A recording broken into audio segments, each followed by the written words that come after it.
एक 6 वर्षांची निरागसची मुलगी आणि एक 70 वर्षांची म्हातारी आजी या दोघींनी असं काय केलं की एका माणसाने त्यांचा जीव घेतला. पुण्याजवळच्या आळंदी परिसरात बुधवारी मध्यरात्री एक अशी क्रूर घटना घडली जे ऐकून तुमचंही म्हणणं सुन्न होईल.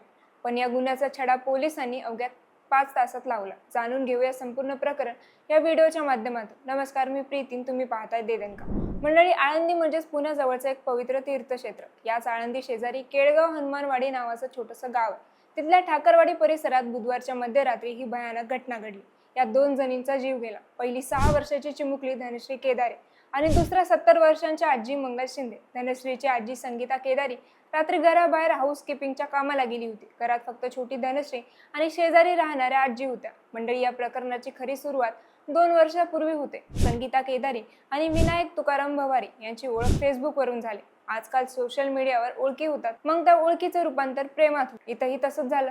फेसबुकवरची ओळख, मग गप्पा आणि मग भेटीगाठी आणि शेवटी दोघांनी लग्न केलं. 32 वर्षाच्या व्यवसायाने मिस्त्री असलेला विनायक भवारी हा मूळचा सिन्नर संगमनेर भागातला होता. सुरुवातीला सगळं व्यवस्थित चाललं होतं, पण गेल्या 1.5 महिन्यांपासून विनायक आणि संगीता यांच्यात सतत वाद होऊ लागले. त्यामुळे 1 महिन्यापासून ते वेगळे राहत होते. लहान लहान गोष्टीवरून भांडणं, रोजची किरकिर, नात्यात कटुता येऊ लागली. त्यात विनायकच्या मनात मंगल आजीबद्दल राग होता. त्याला त्यांच्या घरी येणं पटत नव्हतं, म्हणजे अजिबातच आवडत नव्हतं. कारण त्या संगीताला सांगायच्या की हा माणूस बरोबर नाही, याच्यापासून दूर राहा. विनायकला वाटायचं की या आजीच आपल्या पत्नीचे कान भरतात. त्याला मनात संशय होता, या आजीमुळेच माझं लग्न तुटेल. त्यात त्याला धनश्रीचाही राग यायचा, कारण ते फक्त 6 वर्षाची असली तरी विनायकला काका आमच्या घरी येऊ नका असं सांगायची. ही काही एवढी मोठी गोष्ट नव्हती, पण विनायकच्या विकृत मनाला हे सहन झालं नाही. त्याने ठरवलं, ज्या ज्या लोकांमुळे माझं नातं तुटतंय त्यांना मी संपेन, आणि त्याला संधीही मिळाली. बुधवारच्या मध्यरात्री तो संगीता केदारीच्या घरी पोहोचला. त्या घरी नव्हत्या, पण आजी आणि धनश्री घरात होता. त्याने आधी मंगल आजीवर धारदार शस्त्राने हल्ला केला.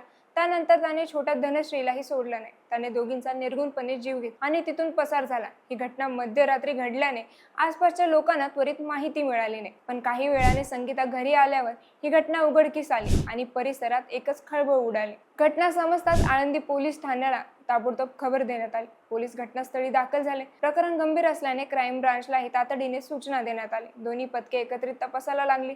पोलिसांनी सर्वात आधी फिर्यादी संगीता केदारी हिच्याकडून माहिती घेतली. तिचे विनायकशी असलेले संबंध, गेल्या 1.5 महिन्यापासून सुरू असलेले वाद, मंगल शिंदे यांचा विरोध आणि इतर माहिती पोलिसांना सांगितली. या माहितीच्या आधारे पोलिसांनी विनायकवर संशय घेतला आणि त्याला शोधायला सुरुवात केली. पोलिसांनी घटनास्थळाची सीसीटीव्ही फुटेज तपासले. विनायकचे फोन लोकेशन ट्रॅक करण्यात आलं. स्थानिक माहितीदाराकडून देखील माहिती गोळा करण्यात आली. या सगळ्या गोष्टी एकत्र करत पोलीस वेगाने पुढे जात राहिले. तपासाच्या आधारे पोलिसांनी विनायक भवारी आळेफाटा इथे असल्याची माहिती मिळाली आणि घटनेनंतर अवघ्या 5 तासात पोलिसांनी त्याला आळेफाटा इथून ताब्यात घेतलं. हत्या करून तो पळून जाण्याच्या मार्गावर होता, मात्र त्याला वेळेत गाठण्यात आलं. आळंदी पोलीस ठाण्यात आणल्यावर त्याची सखोल चौकशी करण्यात आली. त्यात विनायकने धनश्री केदारी आणि मंगल शिंदे या दोघींच्या हत्येची कबुली दिली. तसेच त्याने हत्येमागील कारणेही पोलिसांसमोर मांडली. नातेसंबंधातील वाद, मंगल शिंदे यांचा विरोध आणि धनश्रीचे घरी न येण्याचे सांगणे हे मुख्य कारण असल्याचं सांगितलं गेलं.